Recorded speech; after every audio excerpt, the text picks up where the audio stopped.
Comment vivre la Trinité? La célébration de la Sainte Trinité est l'écho de celle de la Pentecôte. La découverte de l'Église n'était rien d'autre que la perception de la plénitude de Dieu. Exceptionnellement aujourd'hui, suivons les trois lectures pour mieux s'approcher du mystère de la Trinité. Première lecture. Lecture du livre de l'Exode, au chapitre 34, du verset 4b au verset 6 et du 8e au 9e verset. En ce jour-là, Moïse s'éleva de bon matin et il gravit la montagne du Sinaï comme le Seigneur le lui avait ordonné. Il emportait les 2 tables de pierre. Le Seigneur descendit dans la nuée et vint se placer là auprès de Moïse. Il proclama son nom qui est le Seigneur. Il passa devant Moïse et proclama: le Seigneur, Dieu tendre et miséricordieux, lent à la colère, plein d'amour et de vérité. Aussitôt Moïse s'inclinant jusqu'à terre et se prosternant, il dit: s'il est vrai, mon Seigneur, que j'ai trouvé grâce à tes yeux, daigne marcher au milieu de nous. Oui, c'est un peuple à la nuque raide, mais tu pardonneras nos fautes et nos péchés, et tu feras de nous ton héritage. Parole du Seigneur. Deuxième lecture. Lecture de la deuxième lettre de Saint Paul, apôtre aux Corinthiens, au chapitre 13, du 11e au 13e verset.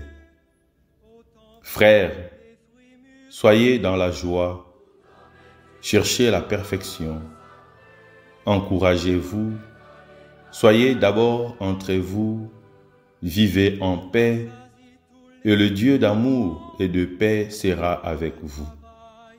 Saluez-vous les uns les autres par un baiser de paix. Tous les fidèles vous saluent. Que la grâce du Seigneur Jésus-Christ, l'amour de Dieu et la communion du Saint-Esprit soient avec vous tous. Parole du Seigneur.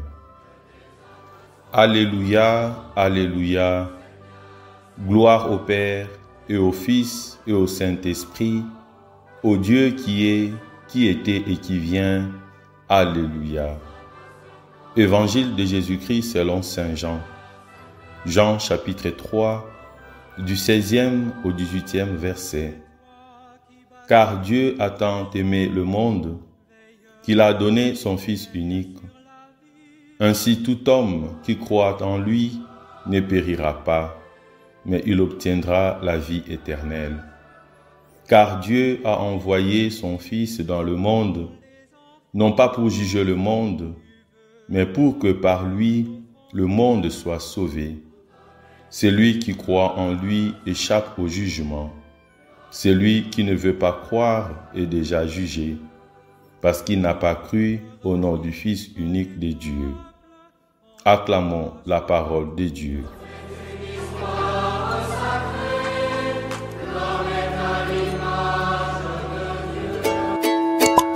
Bien-aimés dans le Christ, commençons notre méditation et notre réflexion en nous posant la question: d'où vient le mot Trinité?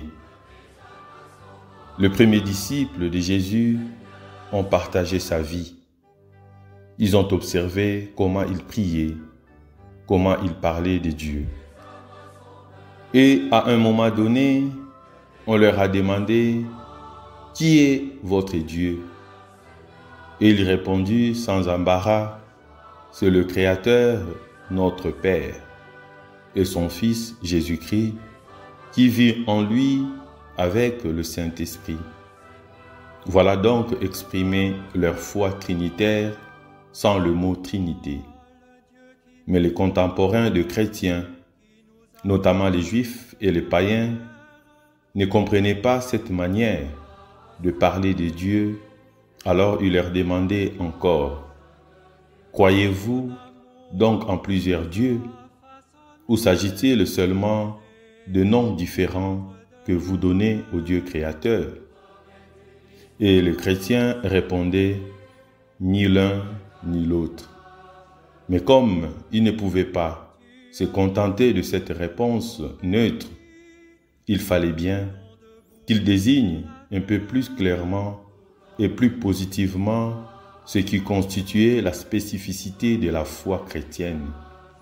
C'est alors que les théologiens forgèrent ce mot « Trinité », qui signifie que nous professons la foi dans un groupe de 3 personnes en qui nous reconnaissons une seule et même divinité.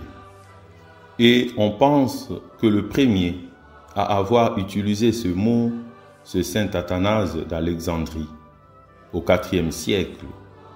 Donc, dans cette affaire de Trinité, il faut distinguer 2 choses, la foi et les explications de la foi.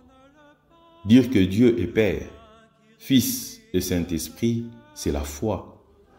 Dire que Dieu est une nature en 3 personnes, dire qu'il est Trinité est une explication de la foi. Nous accueillons la foi avec un cœur ouvert. Nous prenons aussi le temps d'expliquer notre foi.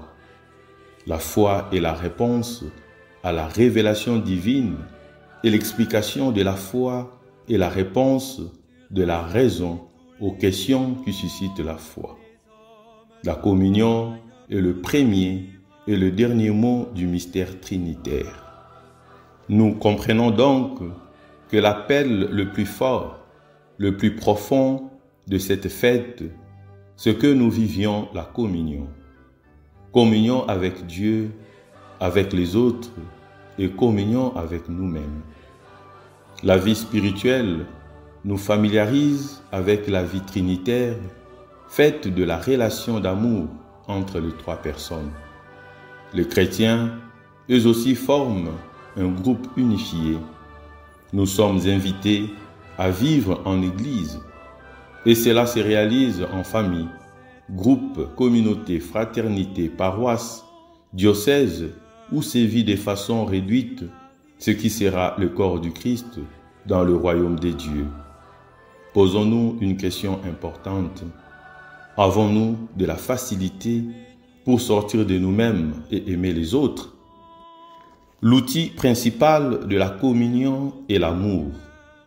On parle tellement de l'amour qu'il perd peut-être un peu de son originalité. L'amour est ce que Dieu a pour nous. Aime et tu seras heureux. Car l'amour, c'est donner la vie pour ceux qu'on aime. L'amour, c'est la gratuité et la simplicité. L'amour, c'est tout perdre pour tout recevoir des dieux. L'amour, c'est se mettre au service de ceux qui en ont besoin. L'amour, c'est tout perdre pour recevoir 100 pour 1.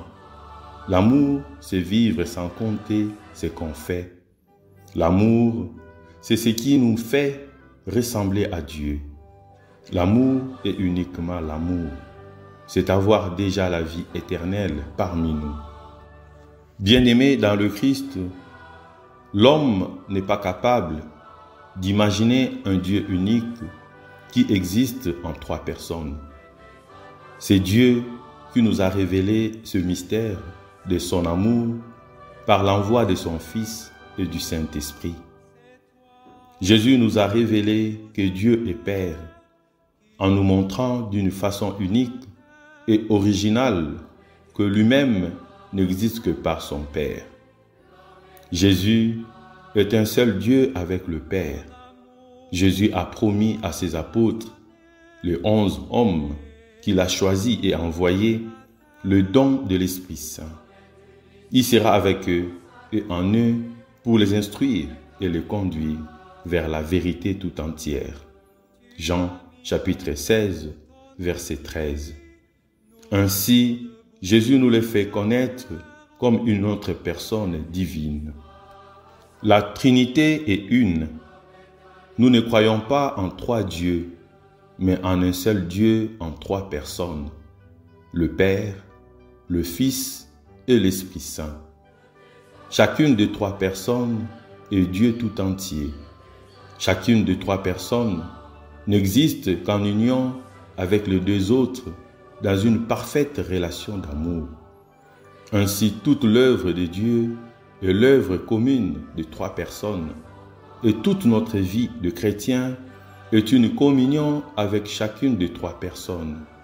La Trinité n'est autre qu'une source d'amour. Vivons le sacrement d'amour qu'est l'Eucharistie, puisqu'elle nous fait cadeau de l'amour de Dieu fait chair. Elle nous fait participer au feu qui brûle dans le cœur de Jésus. Elle nous pardonne et nous façonne afin que nous puissions aimer du même amour que nous sommes aimés. Par le Christ et par l'Esprit, Dieu ne cesse de se révéler lui-même pour nous donner de vivre vraiment. Demandons-lui de découvrir chaque jour un peu plus sa lumière, cette réalité trinitaire qui éclaire le monde. Amen.